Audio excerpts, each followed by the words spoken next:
we like to focus on one wig, one wildly important goal for the whole practice, one wildly important goal, to most important things, we call them MITs, to most important things, and 3, accountability. This is Growth in Dentistry, a dental intelligence podcast, where we ask the question, what does growth in dentistry mean to you? I'm Steve Jensen, a data dental nerd and your host.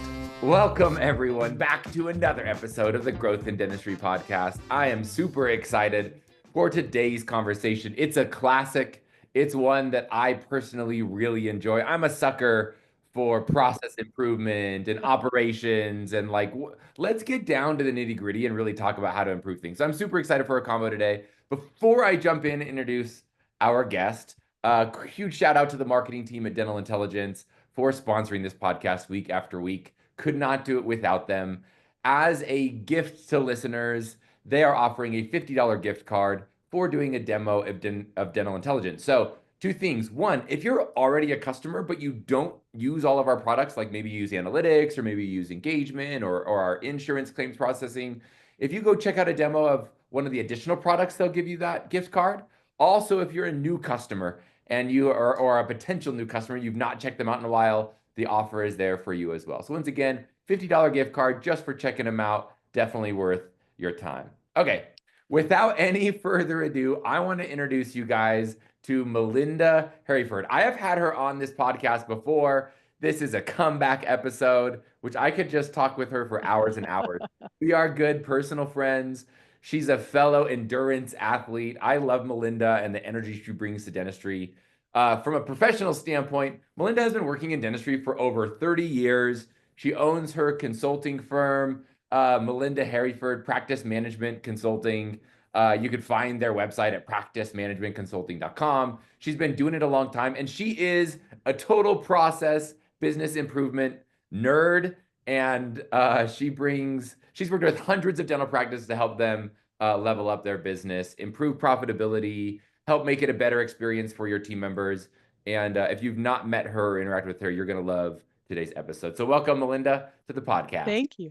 Thank you, Steve. So great to be here. So great to be here. You know, I love that. I am a nerd for process. I just geek out on process. I just think that it really supports people. It sounds like it's just a process thing, right? But really it supports people. So I love that. It is. In fact, you said that. I just had like a few flash moments that popped into my head. There's been a couple of times in this last year where there's been some, from a management perspective, there's been some rifts, some tension between a few department leaders. And I was in the middle of some of that tension. And I had this moment where I thought I had a genuine people problem where I'm like, no, if you just thought the way that I thought, then this wouldn't be a problem. And after we talked it out, I realized by the end of the conversation, oh no, we had just a process problem. If we had just a better process in place for this thing that was causing friction, then we wouldn't have had this friction ever. So sometimes we might mistakenly think our people problems are people problems, but in reality, it might be a process problem. So that actually is a good intro. The data on that. It is. The data, Steve, is 85%. 85% of the time, it's a process problem when there's a glitch versus a people problem. So love that. Yeah, so I like that. I'm going to give everyone an invitation as we come into this conversation then to really think hey, where am I having tension in my practice ownership with my team? Yep. And open yourself up to the idea that maybe there might be some process improvement conversations that we could have. So yeah, as an intro, I didn't tell Melinda I was going to intro it this way, but it was in my mind before we jumped on. There's been a meme going around. It's been 10 years now. It first became popular on Reddit, and now it's on social media, where there's a dog sitting in a room, and it's got a coffee on the table, and there's just fire all around the dog. And the bubble above the dog says, "This is fine." And it's become a classic meme that people send to each other when work feels insane or mom or dad life feels insane. And it's your way of saying it's not actually fine. It feels chaotic. It feels like there's a fire all around me. But we send it to people as a joke. So today, Melinda wanted to talk through, which I'm excited about, this idea of going from like being a firefighter in your dental practice, where you're constantly putting out fires, to future-proofing your dental practice so that it can really scale for your business and for your people. So, Melinda, with that in mind, I want to jump in. So many practice owners feel like they're in firefighting mode. How does someone actually go from shifting from being like firefighting and putting stuff out to being more process driven and getting rid of some of that daily chaos? Talk me Yeah, through some of your ideas on that. yeah. I think this idea that, first of all, owners are really overwhelmed with taking care, doing the dentistry, and then also having to lead and manage, right? And even if they're owners that don't actually aren't still in the mouth, there's still some overwhelm around managing. And I think this idea of we're constantly reacting to what's not working. That's how you know you're behind the eight ball, right? Is it when you're reacting to what's happening? That is the first sign that maybe your system is not a system. Maybe you don't have a system. Maybe you thought there was a system, but there's not a system. And so, I think that's the first place to really look at, is when you're constantly in reaction, there is room for a system. And what we've done is really look at how to have something super simple, because if it's super simple, it's duplicatable and it's understandable. And so we like to focus on one WIG, one wildly important goal for the whole practice, one wildly important goal, two most important things, we call them MITs, two most important things, and three, accountability. So a system for accountability. And so what I love about answering your question, Steve, is it can be straightforward and simple. It doesn't have to be ornate, right? In fact, it's easier if it is clean and lean. And Mhm. so, yeah, go ahead. Tell me, what are some of the common, when you jump in with the dental practice, what are some of the common places where you see people just kind of constantly putting out fires that you're like, hey, this is something we can shore up and simplify pretty quickly? What are some of the Yeah. common problems you see Well, well, I that mean, I cause them think to feel kind of frantic? Yeah, I mean, first of all, I think there is the schedule, and when the schedule doesn't have a master design, then it is crazy, right? And then the second thing is, I mean, let's say your goal was a full schedule. That's not our goal. Our goal is a productive schedule. But let's say it was a full schedule, then that falls apart. Then the next thing you have are cancellations and broken appointments and the chaos that comes from that, right? And the work that comes from that. And so those are two big pieces. And I think also there's chaos when we don't have a system for collecting, and it really is like kind of left to chance. And we think we have a system for collecting, but we don't really have a system for collecting. And so I think those are big pieces. I mean, case presentation is a lead measure for us. So often there's no emphasis on how we're doing with that. So, putting some attention on case acceptance is a way. I mean, I'd call that more of a proactive move, Steve, Yeah. is, that's more advanced. I think the first piece is your schedule running you, or are you consciously setting up and designing a schedule made for the practice, made for goals, being intentional around that and filling it from that intention. So then I'm gonna drill maybe on a couple of these because I like these different buckets you identified. Like I could just visualize people like trying to put out fires with the schedule, put out fires with trying to collect from insurance, or even like chasing down accounts receivable from patients can feel like you're putting out fires where it's like, man, like why won't they just pay? I sent them a link or whatever it is. And then also chasing down treatment is another one you mentioned. Like you might not have a good process for getting that through. So let's drill into the first one, schedule. How, maybe I'll ask, like, there's different things that might cause problems with a schedule. What are some ways that you could identify how to solve the problems? Like, so let's drill into that one specifically. Let's drill into the schedule, Melinda. Yeah. How Yeah. do you know if a practice has a problem? Obviously, cancellations and no-shows, I'll just share, are at a 4-year high post-COVID. Wow. So we've been measuring that one. Before COVID, it was like an average practice would see like between like 6 and 8% of their appointment book would cancel or no-show. But today that's up to 15, 16%. And that's dental intelligence customers. Those are people who are tracking, where I've heard a lot of folks outside, just generally in the industry, are saying, no, like it's like a quarter of my schedule a lot of times will just like Isn't that insane? through. So That is insane. that, Yeah. that alone is, a big problem. So maybe drill into some of that. Like how do you start approaching so I've got a problem with my schedule. How do you start approaching that? And Yeah. maybe some So way to when we talk, analyze and some way to put some pieces in place to fix it. yeah, good question. So we have something we call plenty and 20. We like to identify the 20% of the activities that create the 80% result, basically. And so when we think about putting together a schedule, it really is a productive schedule, and it really is outlining so that there's a good mix of procedures in order to make that goal. So that's ideal day scheduling, and that's not new, but making the schedule and keeping the schedule is a whole production, right? And so, I think, Steve, when we think about how do we hold, so you asked, there's two questions right in there really, There were. is how do you hold a schedule? How do you create a schedule that's productive is your first question. So that's by design. You do that by design. That's intentional. That's moving from reactive to proactive. You don't want just a full schedule. Like that's just going to run people ragged. You want a productive schedule, which has a beautiful mix of, some crowns, some bridges, some implants maybe, and then some fillings and new patients, so that there's this beautiful mix.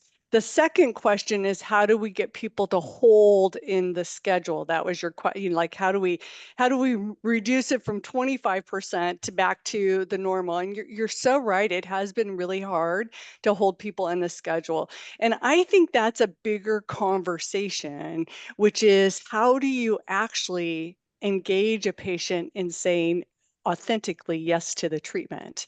And so, Yeah. I mean, I think there's multiple steps to that. I think that I think that starts on the phone call. It's in the interview with the patient before they get treatment planned. It's treatment planning them fully so that they really understand their conditions. It's getting, having some closing questions and getting some agreement. So, when we think about the plenty and 20, it's like, what is happening with regards to getting commitment on the phone call?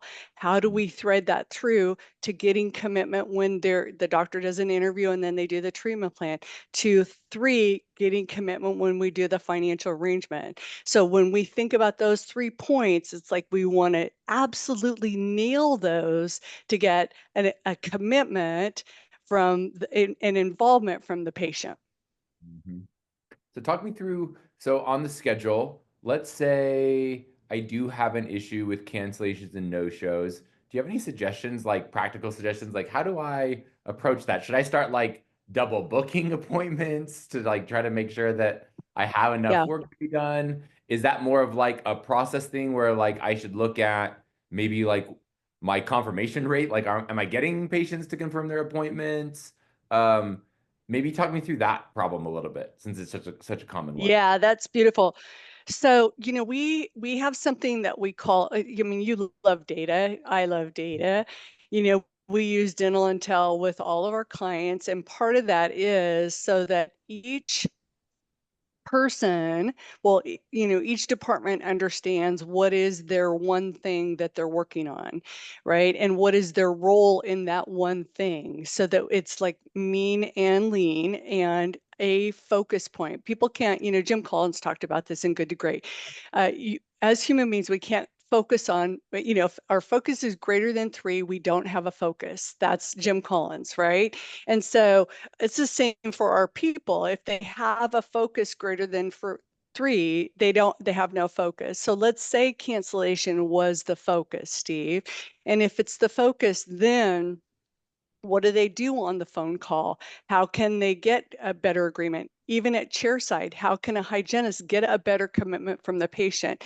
How can the clinical team over on the restorative side get a better commitment from the patient? And so, it's not one point. It's certainly not when we're calling to confirm. That's like the last ditch effort, right? Yeah. To get them to that, like, that's like, I have to interject here so that people like realize what you just started doing so that they can hear it. So what Melinda didn't come when I said, hey, how do you solve this cancellation no-show problem? What she didn't do is jump in and say, okay, there's one person, and that one person, it's their job only, and it's the person who manages the schedule. That's not what she did. She zoomed back and said, hey, actually, if we want to solve this problem, cancellations and no-shows, the whole practice, it needs to be a focus for them, because all these different touch points that we have with that patient could be affecting ultimately whether they're going to show up or not. So I really like the way, I think a lot of times we need to zoom out and do that and say, hey, like, as a practice, if that really is like our one pain point right now is cancellations and no-shows,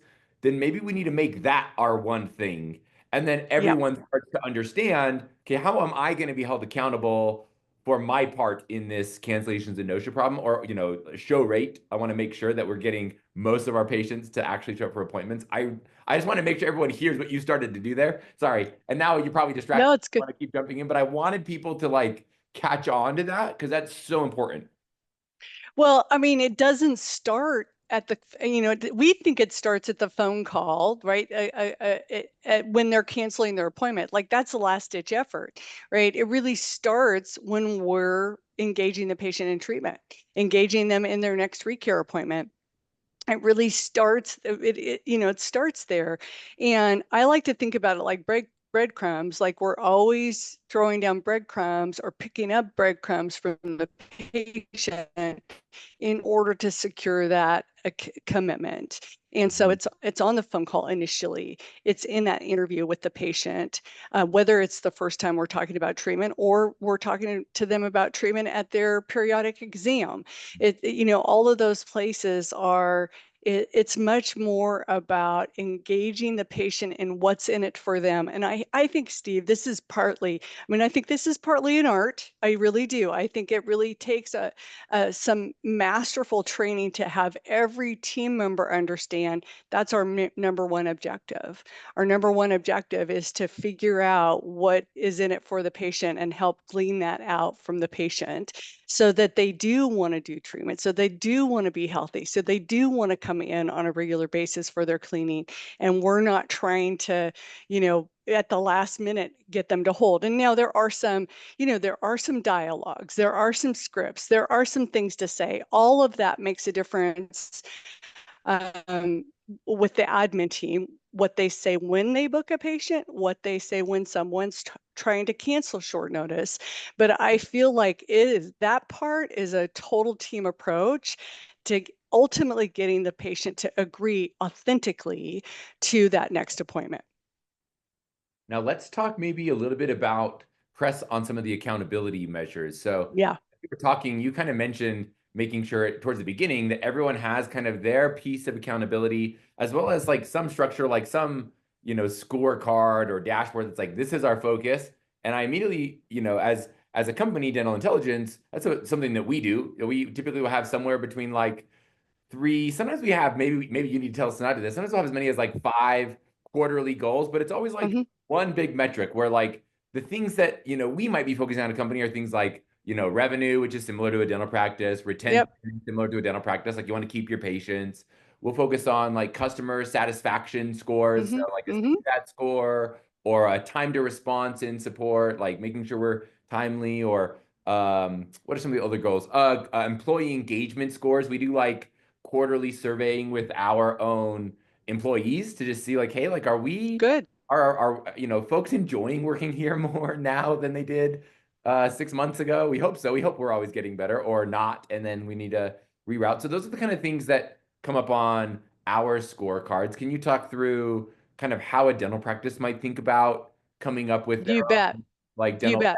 dashboard and kind of steps to implementing some of these goal ideas you're talking about? Yeah, you bet, Steve. And I think it's super important that each team member has some KPIs that they're responsible for. So it could be cancellations. It could be open, open rate. Production per hour is one of the measurables that we have for admin team as well as clinical team members. Production per visit. Case acceptance, we have a lot of case acceptance metrics that we feel like are really important. The easiest one to Neil is patient acceptance, that they accept some form of treatment, but really it gets way better than that, which is dollars accepted, percent, percent acceptance. And so those are by I'm going to provide. stop. I'm going to stop and just Yes. make sure listeners understand those two. Yeah. Melinda and I are such data nerds, so we'll just rip these numbers off and assume everyone knows what we're talking about. We label patient case acceptance as if you present $10,000 to a patient, as long as they say yes to something, they say, yep, I scheduled to get a couple of these fillings done, then that's 100% for that patient. So I think typically with practices, you see anywhere from like 70 to 80% patient acceptance. Yep. Fairly Yep. normal. Like really good ones are up above 90%. And then the second metric she mentioned was treatment dollar case acceptance, which is, hey, of the $10,000 I presented, how much of those dollars I'm actually getting scheduled and completed? And that one is much lower than I think people expect. Yep. Like to get into the top 10%, you don't have to get much above half of the dollars to start being in like that high performing range. But most dentists are like, oh man, like that doesn't sound good. Like I want more like 70, 80% of the dollars I'm presenting. So just so everyone kind of knows. Yeah, thank you, Steve. Thanks for stopping me. We do case size too. That's a metric that we really use when we're working with doctors to expand from, I'm going to just diagnose the next worst tooth. We call it 1 through 32. We like them to have a whole approach on that. And that's that measurable as a way that they can see, how am I doing? Lots of doctors don't diagnose because they're afraid that the patient will say no. So we want to get them over that. We want them diagnosing real conditions, of course, but really 1 through 32, what will it take to get this patient healthy so that they know, it's like it's our responsibility. So those are some, and those are clinical KPIs as well as admin KPIs. And so we like, it's easy to have a conversation with a team member and say, do this, this, and this, do this, this, and this is your responsibility.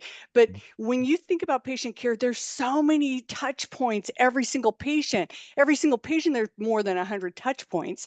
And so it's easy to get lost in, in what, Covey calls the whirlwind, right? Stephen Covey called this the whirlwind.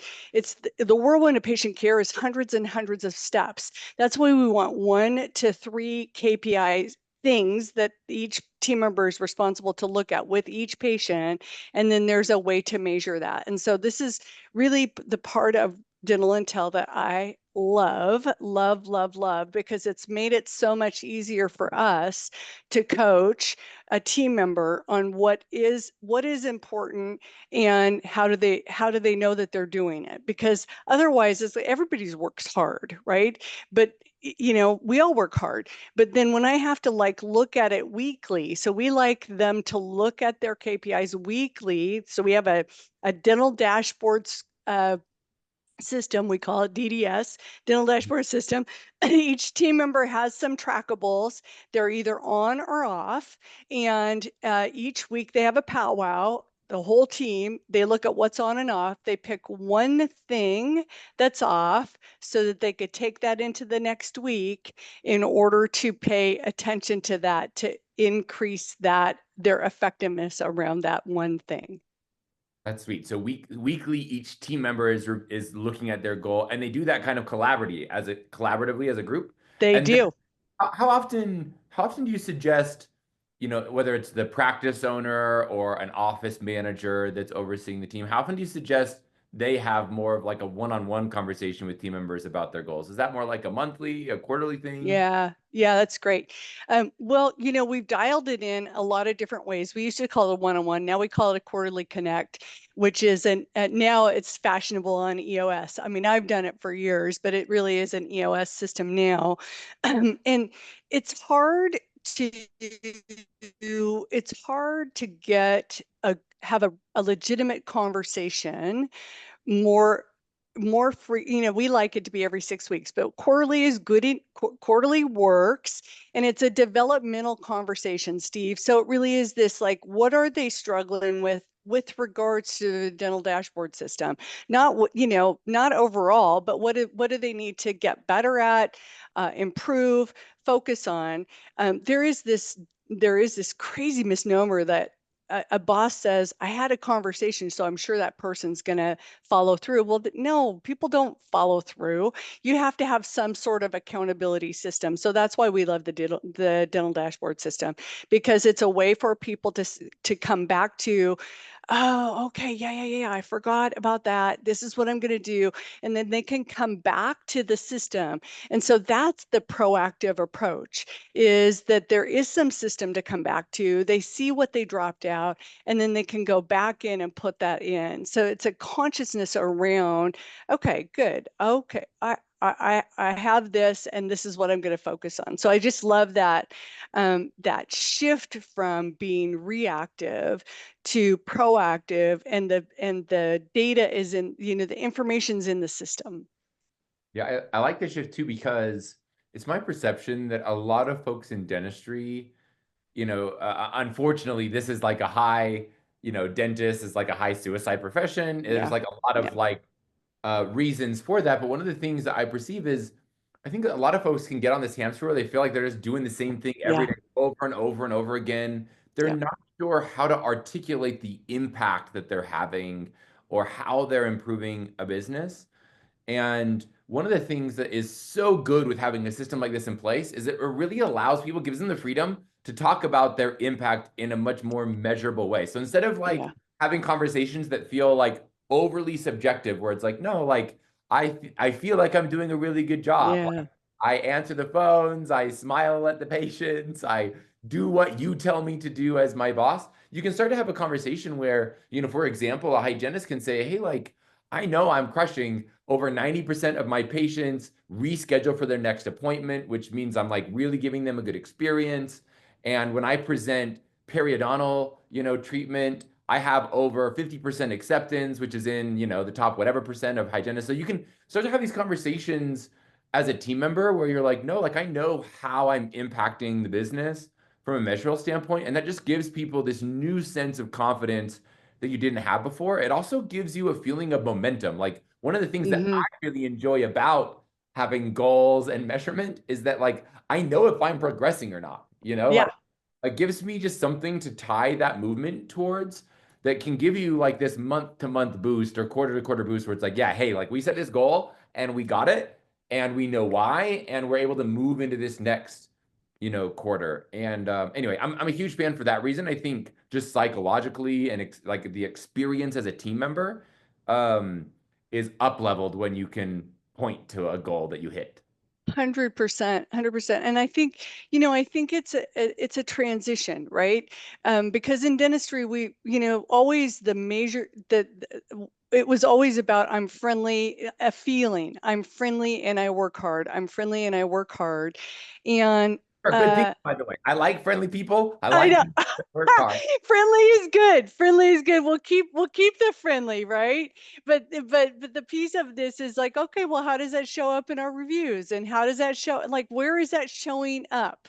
And so I think there is a journey to move from I'm friendly and I work hard to here's how I'm doing, and here's what I want to change. Here's what I want to make better. Here's what I want to, lean into. And so I think leaders are the ones that will really lead this charge, Steve. I mean, it's beautiful that we have amazing automations. I mean, today dentistry is so different from how it was 10 years ago, Yeah. and so there are so many automations. One of the things I'm focused on is anything that is what we would call back office, like working receivables, insurance eligibility, any of that stuff, that really we get that done out, remotely.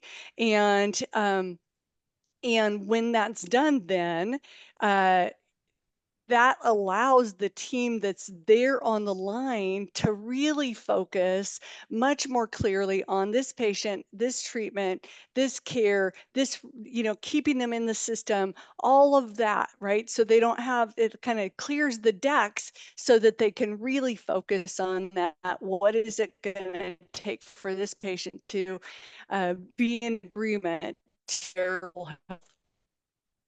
Mm-hmm. Now, talk me through. Let's. Time is flying. I can't believe that we've Yeah, almost been going for 30 minutes now. I kind of want to finish up with the namesake of our podcast. So I ask yeah, everyone, Melinda, and then I might ask you a follow-up after this. I ask everyone the same question to finish yeah. up the episodes, and that is, what does growth in dentistry mean to you? So we've talked a lot today about how dental practices can feel pretty reactive. We've talked a lot about trying to put those fires out, systems of accountability, measuring team members' success. What else would you add on to that? When you think about growth in dentistry, I want to hear your thoughts on what does growth in dentistry mean to Melinda. Yeah, I think I'm gonna give you a two-pronged approach on this. Okay. I think growth in dentistry is more patients healthier, more patients stabilized, and more patients choosing beautiful smiles for those who want a beautiful smile. I think that's that piece. That's growth in dentistry. And then I think growth in dentistry also is our team members up-leveling their skills and continuing to lean in on how they can, as a provider, as a dental professional, lean into patients being healthier. What does that look like? What does that look like in their role? How can they up level their communication skills? How can they up level their technical skills? All of those pieces, so that it's kind of like we're all growing and getting better, so that we can really open this window of health for the people that we serve. Yeah, I love that. I'll even say this. It's a cool time in dentistry. I think some people don't get to see the macro level as much as, Yeah. someone like me who takes time to like step out. But if you go look at some of the ADA publications along with like Bureau of Labor Statistics, the number of dental practices has actually been pretty flat the last several years. Mm, Patients, obviously, like the number of humans in the United States of America has been increasing the last 3 years. sure. It means we're approaching, more potential patients per dental practice. And then the Mm-hmm. number of dentists has been growing, but not at the same rate as people. So it's this unique opportunity that we have to serve more patients. There's definitely a trend in dentistry where we're putting more providers per practice than we used to 10 years ago, which Mm-hmm. also means we're putting more team members in. So I like your answer of saying, hey, like we really need to think through what impact can team members have, because Yeah. that's going to become increasingly important. And then also the focus of, hey, like we want more patients to have healthier mouths within those practices. So Yeah. I love that response. Yeah. Yeah. Um, Beautiful. well, thank you for joining me today. For folks that want to get in touch with you, I think I mentioned your website, which is practicemanagementconsulting.com. So if you want to get in touch with Melinda, for sure you can check out the website. Anything else you would invite them for? Yeah, yeah, we have Or things to look we out have for? we have an offer for them.